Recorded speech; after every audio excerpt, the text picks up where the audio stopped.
and one with a very deep cultural aspects and history to Mexico and to Latin America. I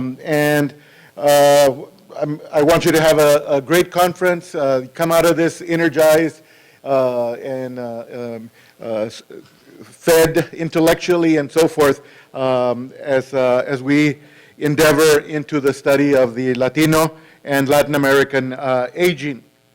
A little bit about the UTSA.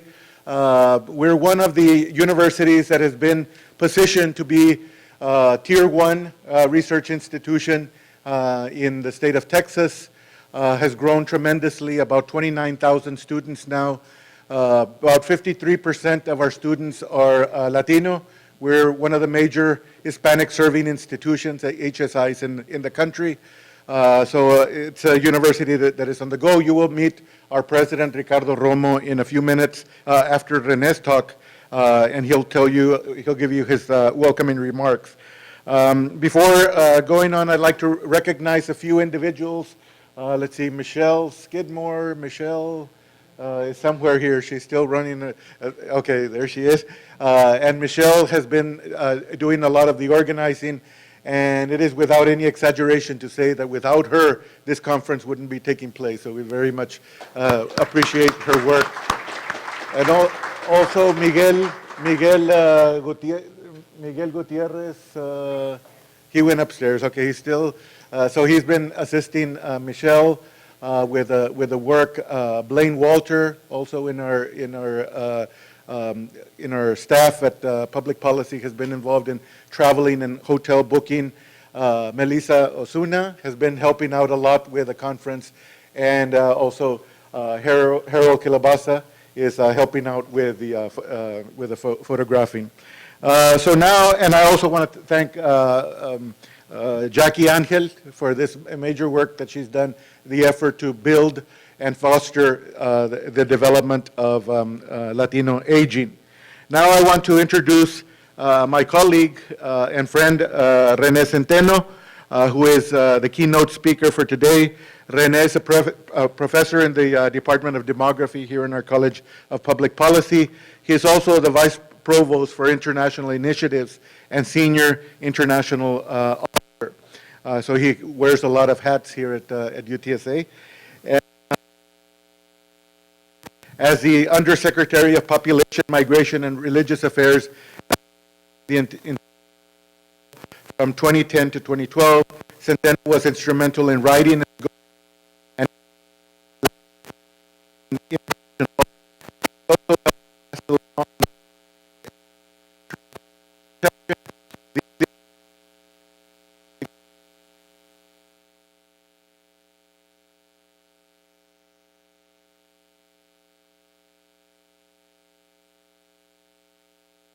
Provost and also professor at El Colegio del Norte and executive for Mexican Studies at UC San Diego. René has received numerous prestigious awards and appointments, and we're very glad that he took time from his busy schedule to talk to us about the important work that is going on.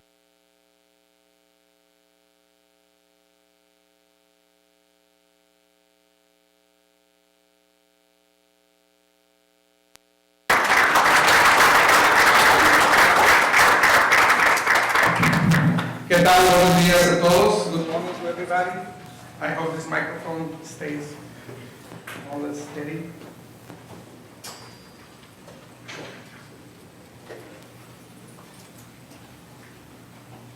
Well, let me start. I would like to thank Rogelio, Sáenz, and Jackie for the invitation to be part of this conference. I think it's a great opportunity for me to present some of the work in progress I have.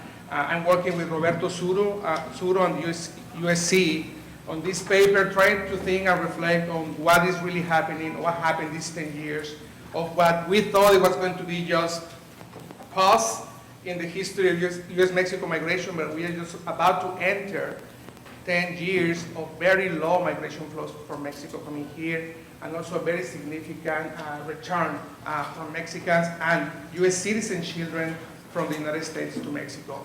So the idea of this work together is to try to understand and put all the pieces together to see where we are, and we try to also, at the same time, to figure out what are the real causes and the consequences that in Mexico and the U.S. this change are really producing in many arenas, in the socioeconomic one, in the business, in the family, so on and so forth. So we're just about to enter these stages from the mid-1960s or mid-2000s. I think one of the most important driving forces of demographic change in the United States was immigration from Mexico to the U.S., and of course this is particularly important for the growth of the Mexican-American population and the Latino U.S. So by 2000,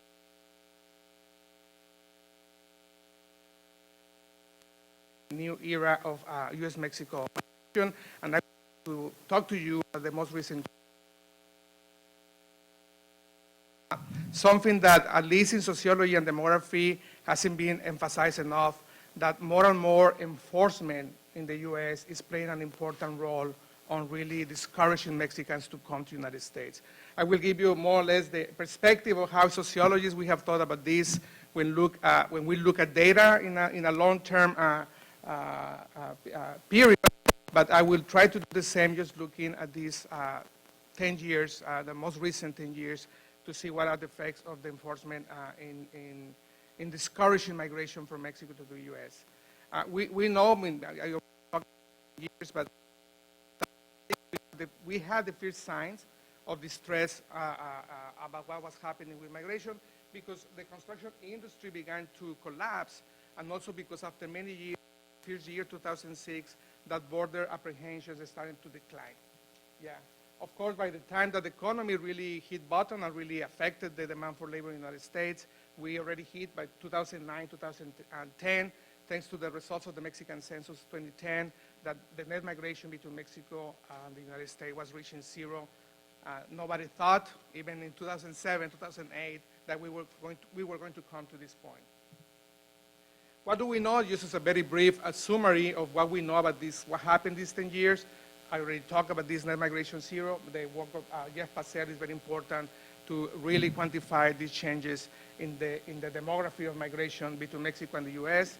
Undocumented migration flows, but also border apprehension are a historical low during this time. We never seen these numbers during the last 60 years.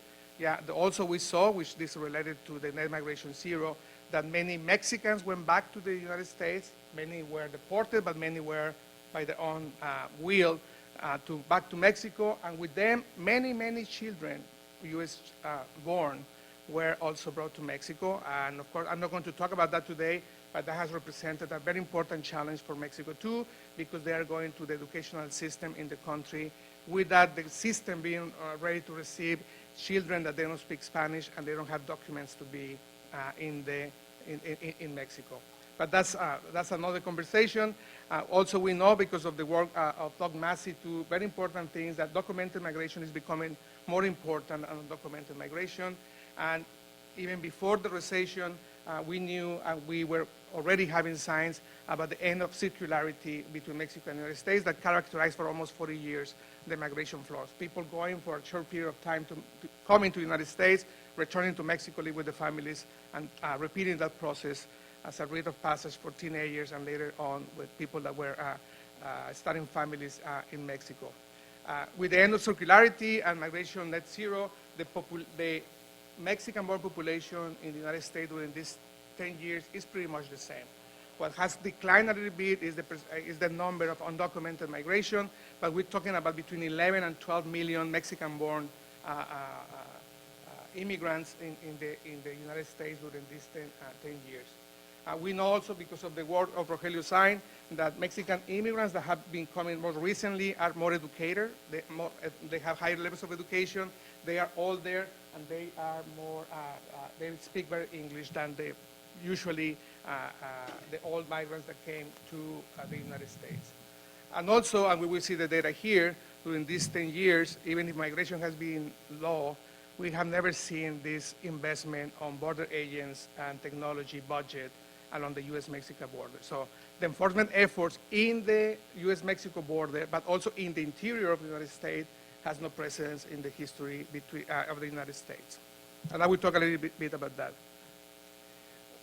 What is driving, and I think this is a kind of, this is one of the areas that there is a lot of consensus about what is happening. Of course, we all know, because the research of Andres Villarreal and many others, that the economy is the major, the very poor performance of the economy and creating jobs in the United States is the main factor behind the the decline of flows from Mexico to the United States.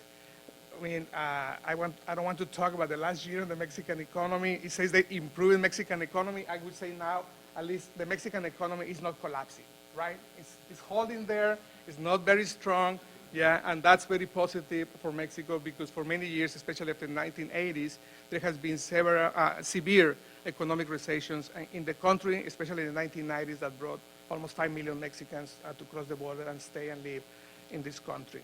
Mexican demographics is more and more, and we have more data to provide a perspective, a very important factor behind. We don't have the large families in Mexico that used to have in the 1960s, 70s, and 80s. We put a lot of pressure, excess of labor supplies in Mexico, not very strong demand, and then many people in the decisions on family were sent to the United States. When you the decisions about who migrates and when, or if you migrate, completely change, and the opportunities also from a micro perspective change in the terms of the opportunity of the family. The fourth factor, which is tougher border and interior enforcement in the United States.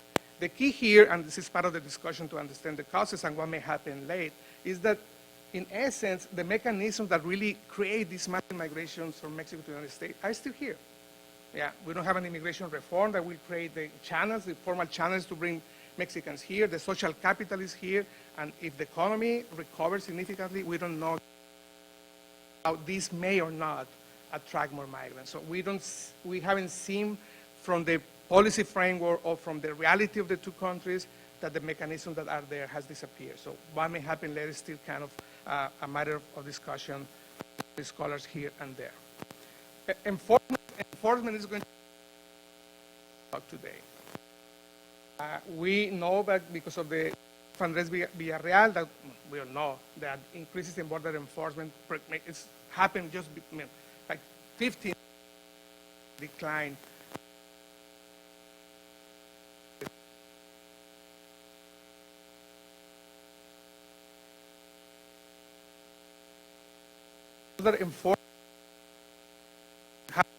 Border enforcement has an effect on reducing undocumented immigration in the United States, or the stock of unauthorized migrants at work by Angelucci using the MMP data of Douglas Maxey and Preston. The third bullet here is really the dominant perspective. Enforcement is a waste of money. They don't discourage undocumented migration.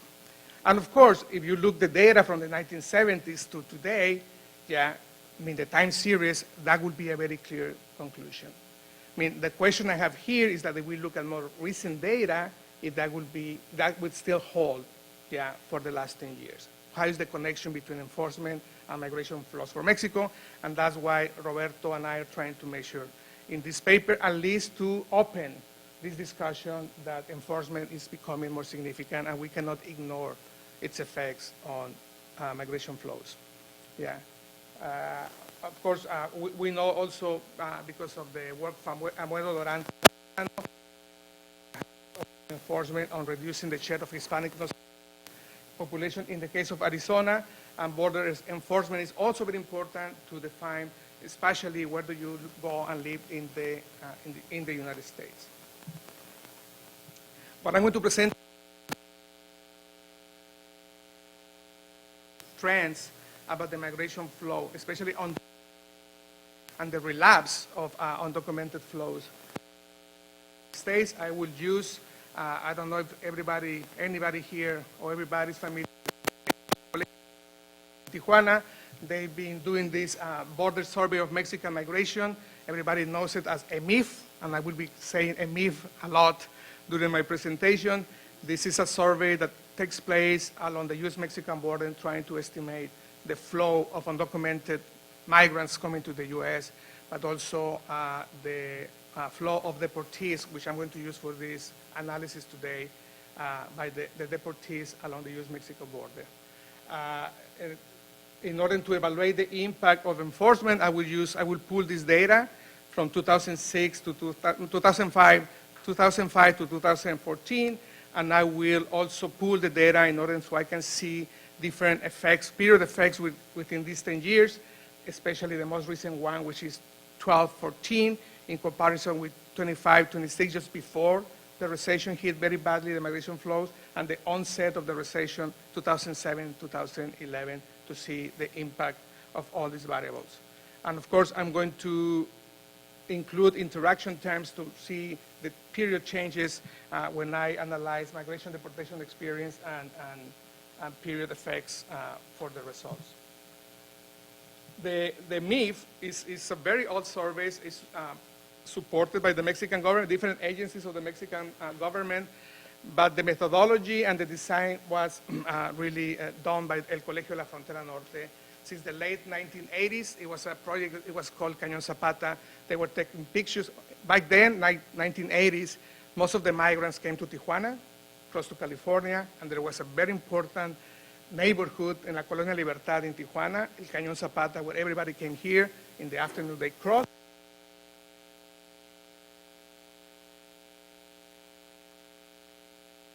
Frontera Norte started to take pictures every afternoon, the same time, every day, Monday to Sunday, and count how many of these people to measure seasonal changes and yearly changes on the migration flow. That later developed to a more sophisticated methodology where they go today to every entry point into the northern Mexican border to measure and count the flow of people and to identify who is coming to the border with the intention to cross to the U.S. and if they have documents or not to do so. So it's a sample that is carried out every quarter of the year. Since 1996, we have very consistent information, and that's the information I'm going to use that for the migration flows, northbound, but also for the deportees coming from the United States to Mexico. This is how it looks.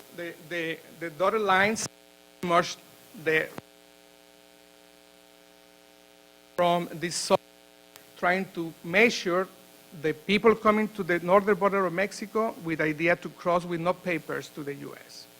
As you know, migration was very seasonal and has related also, especially in California, with the agriculture. And you will see this jump, especially at the beginning of the year. And then you will see a drop at the end of the year where most migrants usually come to Mexico, go to Mexico to celebrate Christmas and to be with the families in the country. But you can see, and in order to see more the general trend, I smoothed the line, the trend, and you can see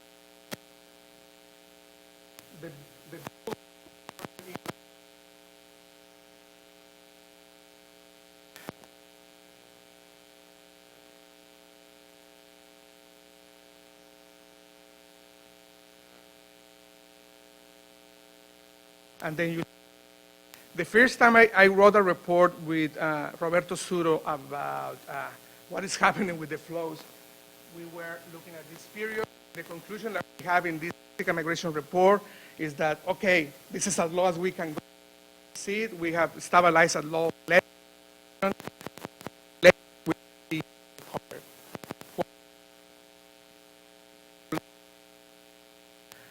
A very significant decline again, a collapse of those.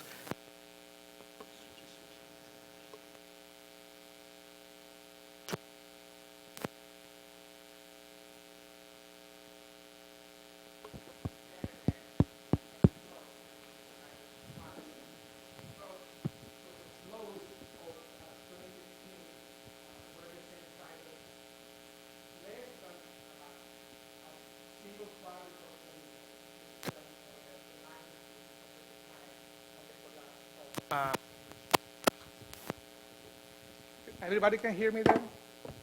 More or less. Well, hopefully with this mic, better? Thank you. Yeah. You can see that also that given this, the dramatic decline, all the seasonal things disappear. I mean, it's like is responding to a very different conditions that happened in the past, where you have the huge fluctuations in the size of the flow, and here you stabilize at very low levels, and you don't have seasonal variations anymore like we used to see in the past. Yeah, you can see here more measuring quarter by quarter in comparison with the previous year, what is the effects of the collapse. This is the substantial collapse that we have during the recession in the United States. This is when I wrote with Roberto Suro the first report, and this is the most recent relapse decline, which is very substantial, almost of the same magnitude or more than what happened during the economic recession. And this is the question, what is happening? What is going on? Yeah, is this really something that is going to stay, or this is something that it may change again very quickly if the economic conditions and the political environment in the United States change? I'm going to skip this one, and this is more information about, because of the Migration Zero, how stable is the stock of Mexican immigrants in the United States. Again, it's between 11 and 12 million people. Enforcement is very key, and this is part of what we try to bring to the discussion here.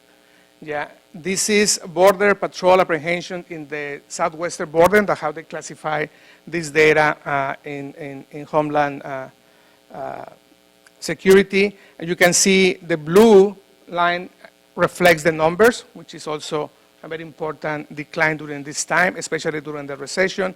And what you see in the bars is the percentage, the change in comparison with the previous years. And consistent with the results of the MIF, you see a relapse in 2014 and 2015. Usually the MIF data and the border patrol apprehensions, they go in very different directions, but at least for these 2 years, they are depicting the same picture of a new decline of flows from Mexico to the United States. And see, flows declining, but security in the border enforcement is increasing. Yeah, you can see here both the number of agents. You can see the bars are the apprehensions, which is the same that you saw in the previous one. But here you see in the red line, I think that's the staff, and the kind of brownie line is the budget. And budget is becoming more important than border agents because there is more use of technology today to identify and to really find migrants crossing the border than in the past. So this investment has no connection pretty much with what is happening with the flows. Of course, we have a very dramatic year in 2014 with all these minors came from Central America crossing through Texas that really created an emergency in the United States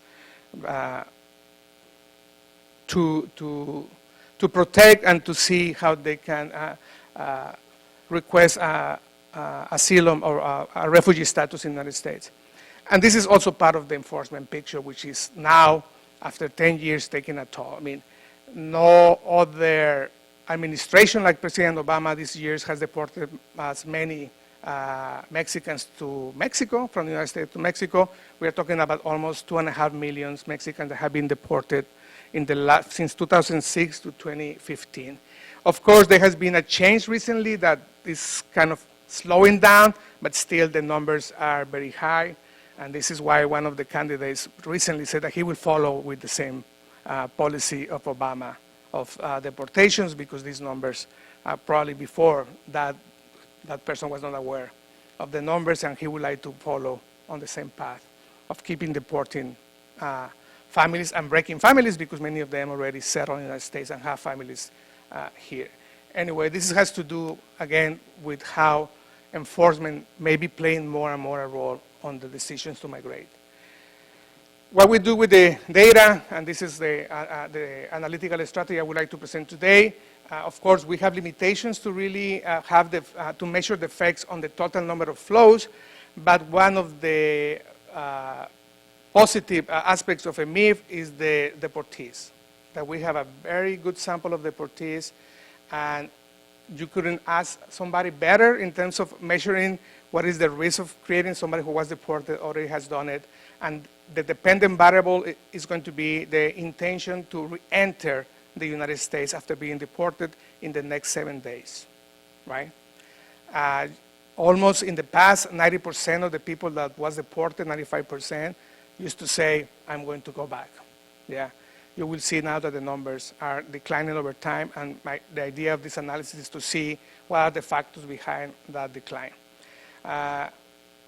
One important factor to understand also this decision is that in the deportees' intentions to re-enter the U.S. is not driven by the Mexican demographics or Mexican economy. So they were ready in the United States, a decision that happened, and it will tell you really what is the story of really deciding to re-enter the United States or not. EMIF data, I already explained, we're talking about 69,000 deportations that were measured here with EMIF data. Of course, we need to place these results in the context that this is a very unique historical time, at least when you see the whole picture of deportations between Mexico and the United States. So there is a very self-selected population in many sense, yeah, but we try to kind of deal with that with the period effects we have within this 10 years. And of course, endogeneity is a crucial issue because both enforcement and migration flows are connected. Enforcement is a result also of trying to see or to stop what is happening with flows, but also flows respond to what is happening with enforcement. I really see that given the unique period, this is not going to be very significant when we try to see the effect of enforcement, especially because the flows are very low. Yeah. This is binary logistic models with intention to measure the intention to return to the United States in the next 7 days. I told you already about the interactions to see the different sub-periods within these 10 years. We use demographic and socioeconomic data information to see how this decision how these factors are associated with the decision to re-enter the United States. Migration experience is going to be important, as we will see. Deportation experience, the same. Border enforcement, which is what we're trying to measure the best we can, and the time period effects. And here is this is more or less the dependent variable. These are the rates, the share of deportees who say that they want to get back in the next 7 days. As you can see, the numbers I was telling you about, it used to be around 90%, it goes back to 70%, and today it's almost half. Yeah, so it's not as easy to think, okay, I'm going to get back as soon as I can, that's how it used to be in the past. Something that is very important, I'm kind of neglecting in my talk, of course, but it has an effect, is the security, the insecurity along the U.S.-Mexico border because of the organized crime, especially in the states of Tamaulipas, but also Sonora and Baja California. That also plays a role on what happened and the decisions to re-enter the United States. But I don't have data to include that in the model. As you can see here, I'm just trying to highlight from the model the different aspects. You can see that when you only measure the main effects, no interactions by the period, I will see later with more information.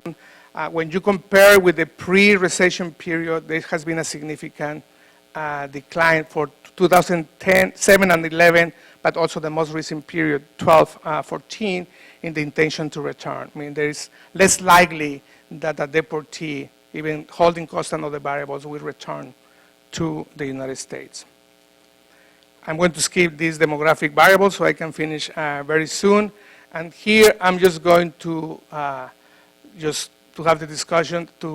We can see here what is the negative effect. I mean, the more investment in the U.S.-Mexico border by the United States, less likely that the deportee will say that will re-enter the United States year by year, right? So there is a decline over time on the livelihood of trying to re-enter the United States.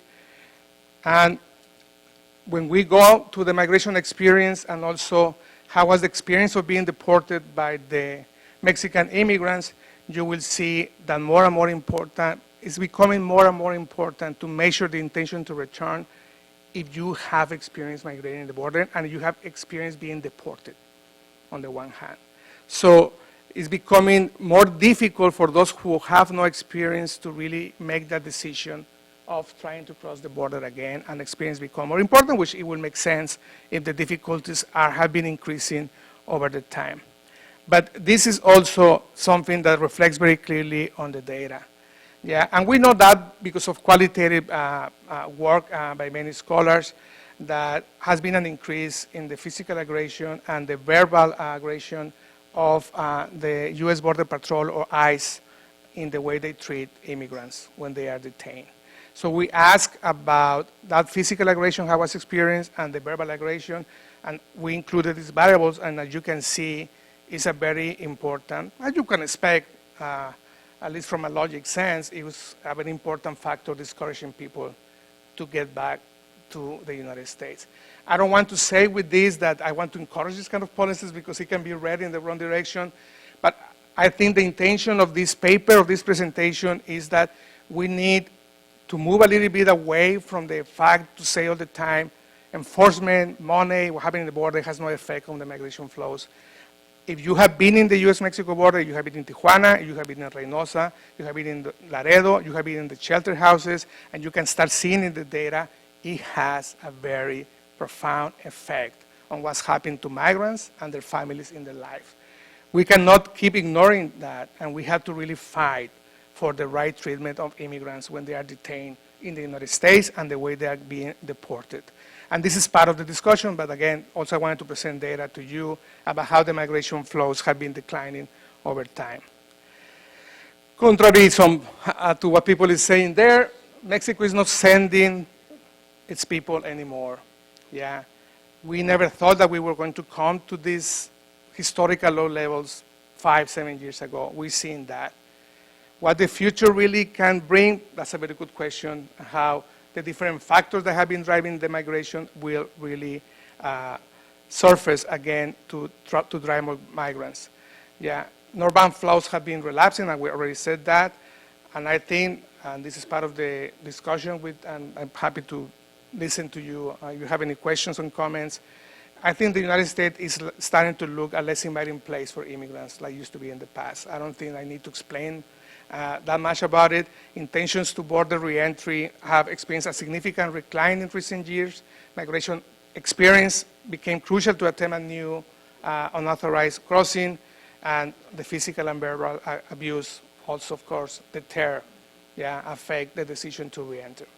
I really believe we need to keep looking more at this data to see what is happening with the flows, but also I will emphasize we cannot keep ignoring the role of enforcement as a crucial policy in terms of making a decision of a migrant from Mexico coming to the United States. Thank you very much.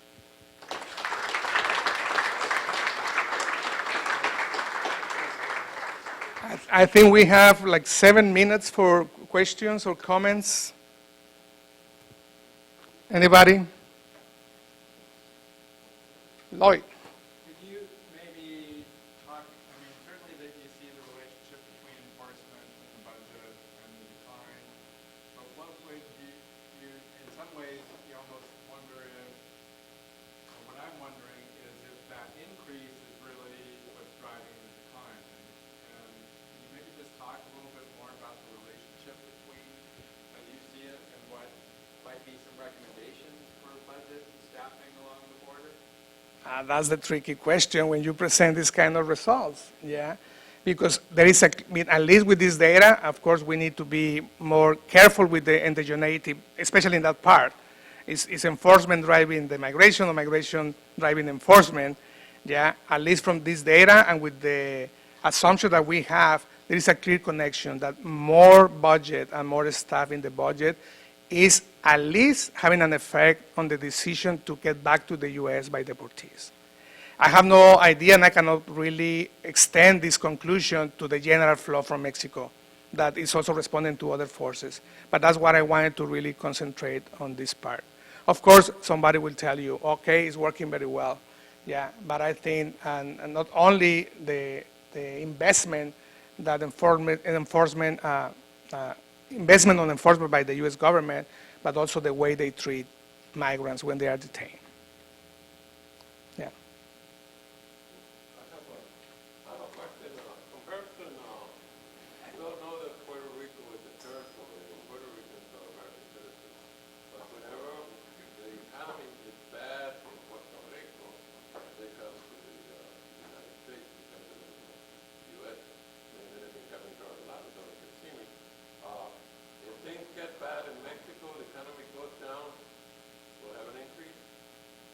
According to the research, yes. I mean, if you look at the historical research and the data, that would be the case.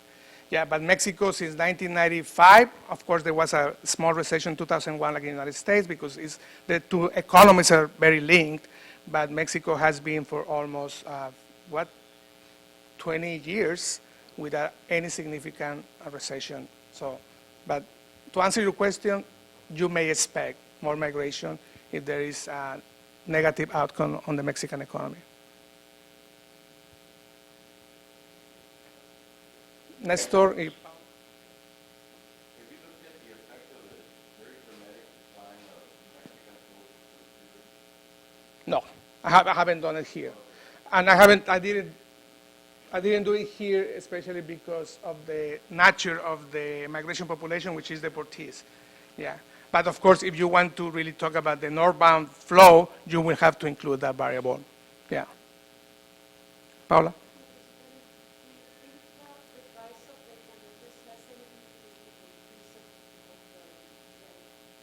Of course, the presence of organized crime in the Mexican northern border cities has increased the cost of crossing. And we know that cost is a very significant variable explaining the size of the flows. So more organized crime, higher the cost, yeah, more difficult to cross. And that's especially true in the case of Tamaulipas, yeah, and Sonora. Fernando, and I don't want to, Fernando.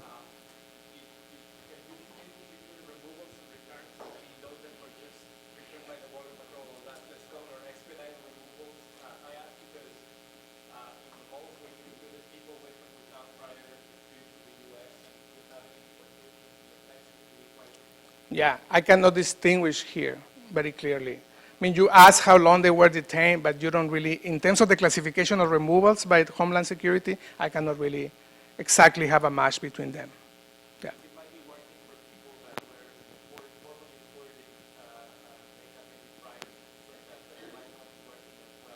That's true. Correct, correct. Please.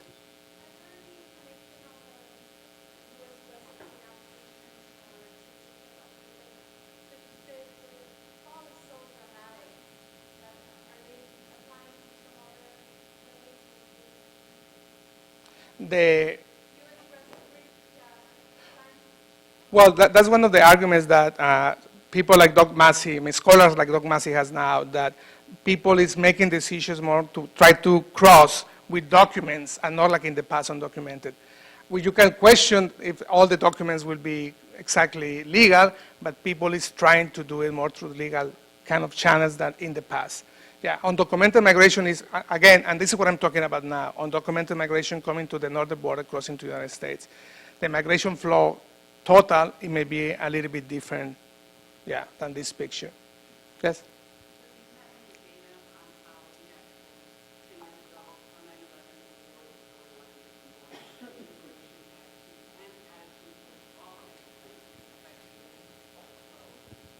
No, not with this data. Yeah, and that's one of the things that Roberto Sur and I would like to understand better. You know, what is happening within the enforcement officers in terms of organizing and making decisions about the treatment of migrants and how they really see that that may have an effect on the decisions of migrants to return. I mean, we know because of qualitative work with Central American migrants that, of course, is a huge distress being in detention centers. Yeah. Jacqueline? Just a quick question. Did you see a effect of age on the border crossing, like No, well, I haven't looked at the data, so what do you expect to find? coming to the border, I will say still very young because of the risk of crossing.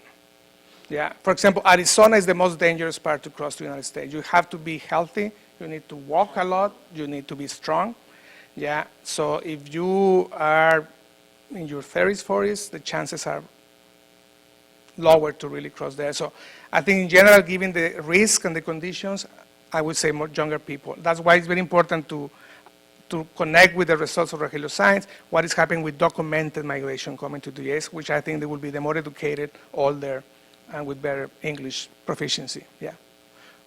I think one more question. I have one. Yes. So I read recently that Canada will no longer require a visa for Mexicans who want to come in. And so just an another strategy to come to the United States when they reside in Canada to cross the border that way. I'm just wondering what your thoughts would be on that, how that might look like, or if you've heard any talk about it. Yeah.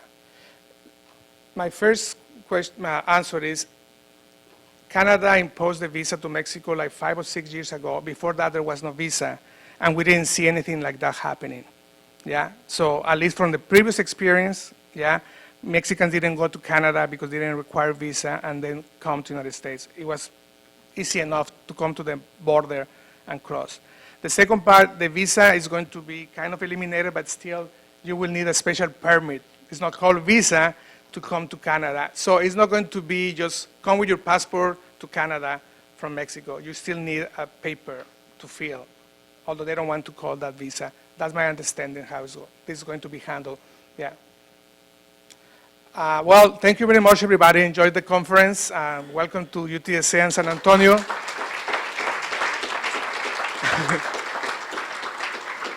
And then, Okay, and then I have a gift for you. thank As a token of our appreciation, René, for your wonderful talk. We have this beautiful plaque that says René Zenteno in recognition and appreciation for your presentation and contributions at the 2016 International Conference on Aging in the Americas. muchas gracias. Muchas gracias, Rogelio. Okay. Now, we will be taking a 5-minute break while we adjust our camera, and then I will introduce President Ricardo Romo, who has a few welcoming remarks to make. Thank you. So in about 5 minutes, we'll be back on circuit.